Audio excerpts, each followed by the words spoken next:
सौम्या और साहिल अपनी शादी के इंतजार में और उसकी तैयारियों में लगे थे। वहीं वैशाली अपने पापा के फ्रेंड के एनआरआई बेटे से मिलने को लेकर परेशान थी।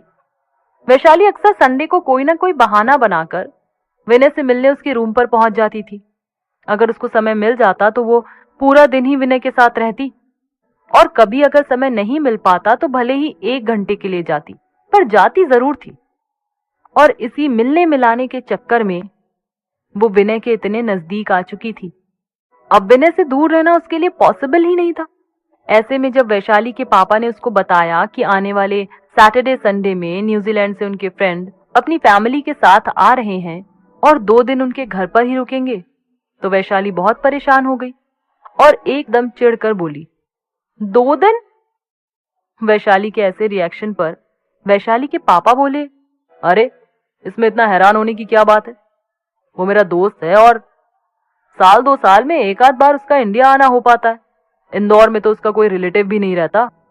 फिर वो अगर यहाँ आएगा तो मैं क्या उसको होटल में रहने दूंगा? और वो लोग कौन सा तेरे कमरे में आकर रुकेंगे? निखिल का रूम खाली पड़ा है तो ऋषभ उसमें रह लेगा, बाकी गेस्ट रूम है ही। और फिर 2 दिन तो यूं निकल जाएंगे, पता भी नहीं चलेगा। मैं तो बहुत खुश हूं अपने दोस्त के आने से। तुम भी खुश होकर ही मिलना सबसे, समझ गई ना? वैशाली ने अपने पापा की बात पर बस हाँ के अंदाज में सिर हिला दिया और कुछ बोली नहीं, लेकिन मन ही मन सोचने लगी कि 2 दिन आने के लिए चुने भी हैं तो ऐसे जब मेरा विनय फ्री रहता है। अब मैं संडे को विनय से मिलने जा ही नहीं पाऊंगी। मिलना तो छोड़ो, बात भी नहीं हो पाएगी। मैं सोच रही थी कि विनय को कुछ बताऊंगी नहीं, लेकिन अब तो बताना ही पड़ेगा।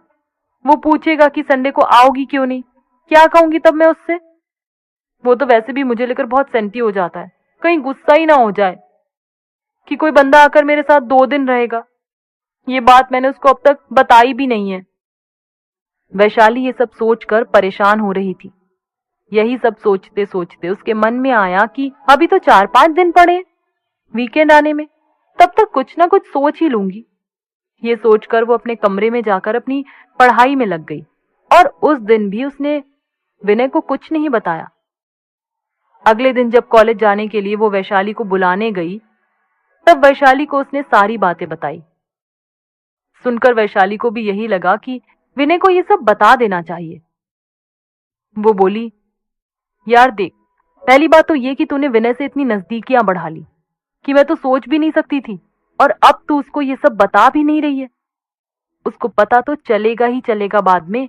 फिर अगर वो तुझसे नाराज हो गया तो तू कैसे समझा पाएगी उसे? उसकी नाराजगी बर्दाश्त कर लेगी क्या? वैशाली परेशान होकर बोली, अरे यार मुझे बिल्कुल समझ नहीं आ रहा है कि मैं क्या करूं। इतने दिनों से सब कुछ सही चल रहा था। भले ही मेरे पेरेंट्स ने विनय के साथ मेरे रिश्ते के लिए मना कर दिया था, लेकिन हम दोनों ने ये सोचकर कुछ भी नहीं कहा कि अभी बहुत समय है। धीरे धीरे शायद मम्मा पापा मेरे और विनय के रिश्ते के लिए भी तैयार हो ही जाएंगे। वैसे अभी भी पापा के फ्रेंड की फैमिली केवल हम लोगों से मिलने के लिए आ रही है। ऐसा जरूरी नहीं है कि मेरी शादी की बात भी ऋषभ के साथ फाइनल कर दी जाए। लेकिन फिर भी अगर मैं विनय को ये बताऊंगी कि ऋषभ और उसकी फैमिली 2 दिन हमारे घर पर ही रुकेगी, तो उसको सुनकर अच्छा नहीं लगेगा। यार वैसे भी जब से मैं उससे इतनी क्लोज हुई हूं, तब से वो मुझे लेकर कुछ ज्यादा ही पॉजिटिव हो गया है। वो हमारे रिलेशनशिप को बिल्कुल ऐसे ट्रीट करता है जैसे हम दोनों सिर्फ और सिर्फ एक दूसरे के लिए ही बने हैं। अब अगर मैं उसको बता दूंगी तब भी नाराज तो वो होगा ही होगा। ना बताने पर यह है कि अगर उसको पूरी बात नहीं पता चलती है तो शायद उसकी नाराजगी से तो मैं बच जाऊं। सौम्या वैशाली की सारी बातें सुनती रही, लेकिन उसको भी कुछ समझ नहीं आ रहा था कि वैशाली जो सोच रही है वो सही है या नहीं।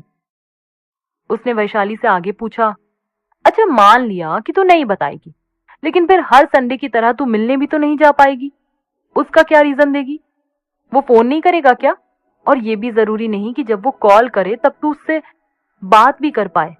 तू तो बिजी होगी ना, तब विनय को गुस्सा नहीं आएगा क्या? वैशाली बोली, वही सब तो सोच रही हूँ यार, ऐसा क्या करूं जिससे विनय नाराज भी ना हो और ये वीकेंड भी आराम से निकल जाए। एक बार ऋषभ और उसकी फैमिली आकर वापस चले जाएं, उसके बाद हाल फिलहाल के लिए तो टेंशन खत्म। फिर मैं और मेरा विनय बाकी दुनिया जाए भाड़ में। सौम्या हैरान होकर वैशाली को देखती रही और सोचने लगी कि वैशाली इतनी ज्यादा प्रैक्टिकल कब से हो गई। बहुत भोली भाली तो वो पहले भी नहीं थी। लेकिन अब वैशाली के सामने जो परिस्थितियां बन रही हैं, उनको लेकर वैशाली का जो रवैया था वो सौम्या की समझ से बाहर था, जितना कि विनय वैशाली को लेकर था।